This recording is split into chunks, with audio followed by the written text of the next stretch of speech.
रंगमपल्ली नाम के गांव में चेन्नैया नाम के एक व्यक्ति ने रहना शुरू किया था, जो एक कपड़ा व्यापारी था। वो हाल ही में अपनी पत्नी और एक छोटे बच्चे के साथ इस गांव में आया था। वहां पहुंचकर कुछ दिनों बाद पत्नी अपने पति से कहने लगी, सुनिए, यहाँ के लोग अलग अलग घटनाओं की बात कर रहे हैं। हम किसी और गांव में जाकर नहीं रह सकते। कहते हैं इस जगह पर कई बार बच्चे गुम हो चुके हैं। हमारा एक ही बेटा है। मैं इस बात को लेकर बहुत डरी हुई हूँ। अरे, गांव में इस तरह की अफवाहें आम होती हैं। लोगों को इस तरह की बातों पर विश्वास दिलाने के लिए ही तो लोग अफवाहें फैलाने लगते हैं। और फिर हम यहाँ क्यों आए हैं? इसलिए क्योंकि ये जगह 3 और स्थानों से जुड़ी हुई है और हमें अपने परिवार में और व्यापार में बहुत लाभ हो सकता है। इसीलिए आए हैं ना। सोचो तो सही इस बारे में। उसने अपनी पत्नी को आश्वस्त किया, लेकिन दरअसल ये कोई अफवाह नहीं, बल्कि सच में वहाँ एक भूतनी थी जो बच्चों को अगवा कर रही थी। और ये सच चेन्नई को पता नहीं था। ऐसे ही दिन बीतते गए। एक दिन सच में चेन्नैया का बेटा दिखाई देना बंद हो गया। तब उसकी पत्नी रोते हुए, देखो जी, जब मैंने तुमसे कहा था तो तुमने मेरी एक नहीं सुनी और अब हमारा बेटा भी गायब है। मैं अपने बेटे के बिना नहीं रह सकती। उसे ढूंढ के लाओ, उसने कहा और फूट फूट कर रोने लगी। तब चेन्नैया इधर उधर पूछताछ करने के लिए निकल गया। उसने सबसे पूछा कि आखिर ऐसा किसने किया होगा। वो गांव-गांव घूमा और जो कुछ उसने सुना आकर अपनी पत्नी को बताने लगा। तुम अब उसे कैसे लाओगे? आखिर कैसे पता? मुझे पता चल गया है। बहुत समय पहले राधा नाम की एक औरत यहाँ रहती थी, जो अपने बेटे से बहुत प्यार करती थी। सास की लगातार यातना सहने के बाद भी वो अपने बेटे के खातिर इसी गांव में रह रही थी। लेकिन एक दिन उसका बेटा अचानक गायब हो गया। उसने उसे हर जगह खोजा, लेकिन वो नहीं मिला और इसी दुख में उसकी मौत हो गई। वही राधा अब एक भूतनी बन चुकी है और चाहती है कि इस गांव के लोग भी अपने बच्चों के लिए तड़पे, और इसीलिए वो बच्चों का अपहरण कर रही है। इस तरह उसने अपनी पत्नी को उस भूतनी के बारे में बताया। बाद में उसने पता लगाया कि वो भूतनी कहाँ रहती है, और जब वो वहाँ पहुँचा तो उसने देखा कि उसने कई बच्चों को एक बुलडोजर के जरिए से लाकर एक जगह रख रखा है। तब चेन्नैया ने, देखो, हमें अपने बच्चे वापस कर दो। तुम कौन हो? तुम मुझे डराने की कोशिश कर रहे हो? मैं उन बच्चों में से एक का पिता हूँ जिन्हें तुमने चुराया है। चुरा लिया तो क्या, मेरी मर्जी। जब मैं मुसीबत में थी तो गांव वालों ने मेरी एक पुकार नहीं सुनी। अब उन्हें भी वही दर्द झेलना होगा। तुम जानती भी हो कि तुम्हारा बेटा कहाँ है। तुम वास्तव में मूर्ख हो। सच कहूँ तो तुम्हारा बेटा ना तो मारा गया और ना ही किसी ने उसके साथ कुछ गलत किया, उसने कहा और उसे उस गांव के जमींदार के घर ले गया। वहाँ भूतनी का बेटा बड़े ऐशो आराम से रह रहा था और ढेर सारे पकवान खा रहा था। उसने उसे उसका बेटा दिखाया। अपने बेटे को देखो, अगर वो तुम्हारे साथ होता तो क्या वो ये सारी सुख सुविधाएं प्राप्त कर पाता जिसका वो आनंद ले रहा है? तुम्हें पता भी है क्या हुआ था। जमींदार ने अपनी पत्नी की जान बचाने के लिए तुम्हारे बेटे को चुरा लिया। उन्हें लगा था कि तुम्हारी सास तुम्हें बहुत यातना देती है तो तुम अपने बेटे को भूल जाओगी, लेकिन तुम उसकी याद में चल बसी और तुम्हें सच का पता ही नहीं चल सका और तुम बदला लेने के लिए और बच्चों को अगवा करने लगी। माँ बाप तो परेशान है ही, लेकिन इन बच्चों का क्या?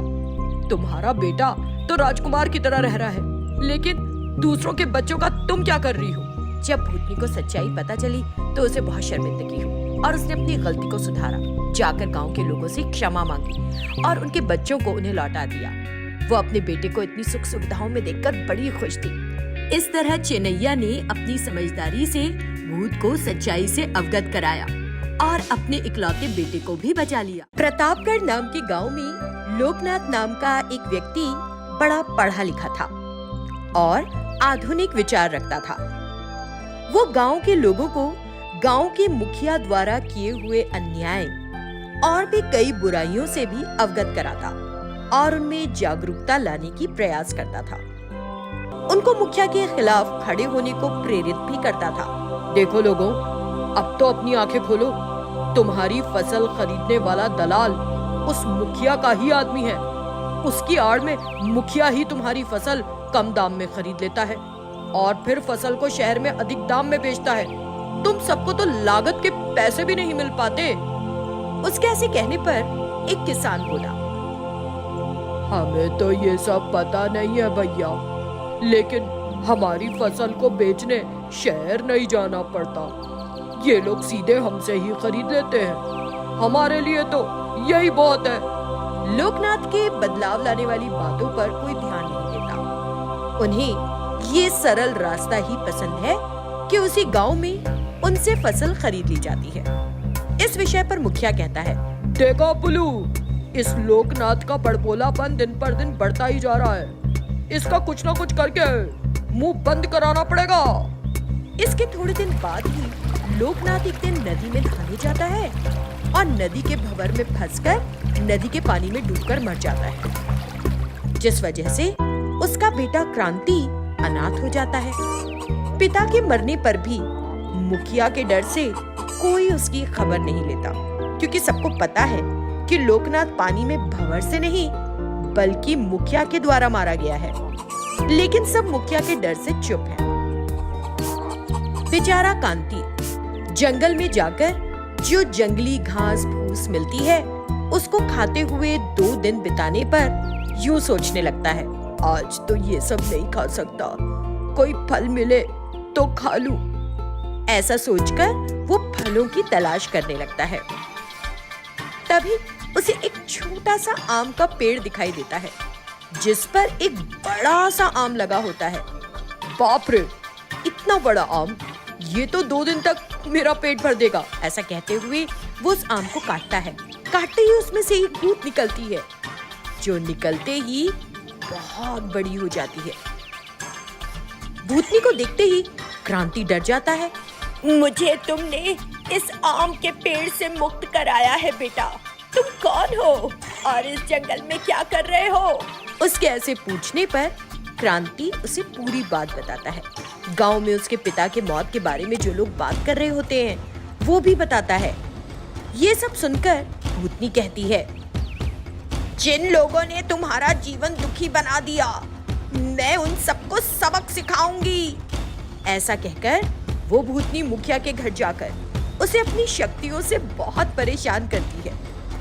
हफ्ते भर ये सिलसिला जारी रहता है। तब मुखिया परेशान होकर कहता है, आप दया करके मुझे छोड़ दो। तुम्हें क्या चाहिए बताओ, जो भी कहोगी करूंगा, पर मेरा पीछा छोड़ो। अब आया समझ में, तुम्हारी ही ज्यादतियों के कारण लोकनाथ का बच्चा अनाथ हो गया, इसलिए अब से तुम ही उसकी देखभाल करोगे और तुम्हारी संपत्ति में भी उसे हिस्सा देना होगा। इस तरह उसका जीवन सुखी करो, नहीं तो। ऐसा कहने पर मुखिया अपनी गलती मानते हुए क्रांति को अपने घर ले जाकर अपने बच्चों के साथ उसका भी पालन पोषण करने लग जाता है। इस तरह आम से निकली भूत अनाथ क्रांति को अच्छा जीवन जीने का मौका दिलाती है।